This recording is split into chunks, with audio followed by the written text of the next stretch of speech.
More security coming to Wentzville school board meetings. After threats of violence, the board approved bringing on an extra officer. That decision at a meeting last night that lasted more than 5 hours. Good evening. I'm Brent Solomon.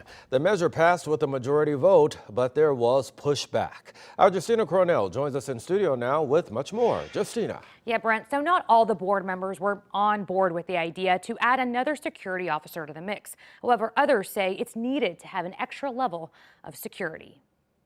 We need to make change and we need to do something about it. And she means this in more ways than one. Sabrina Looney is the president of the St. Charles County NAACP. I was there last night because I've been contacted by about 17 different families about racism and the disciplinary actions that are actually taking place. That was just one issue brought up at the Wentzville School Board of Education meeting Thursday, along with other matters like policies for students who are transgender. At the end, board members approved a second security officer at their monthly meetings, pointing to threats and growing safety concerns. Aye. The measure passed with a 4-2 vote in favor of 2 officers present at each meeting. 2 board members didn't agree. Words don't constitute violence. When someone's angry, this is literally part of the process of governing. The board president pushed back. Words don't hurt. There have been instances where those words are a threat of physical violence. Even while this was happening, an argument took place in the crowd.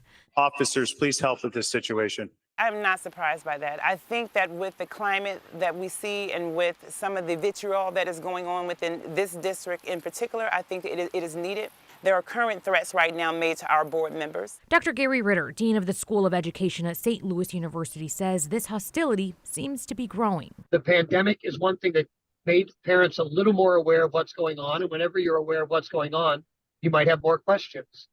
On top of that, all of these culture war issues. Ritter encourages public discussion that is meaningful and solution-based. Looney hopes that's the move for the sake of the students. For me, the kids are the ones that are being hurt. The families are the ones that are being hurt. And I think that the more and more we dig deeper into it, it really does divide us because the ones that are being affected are our children.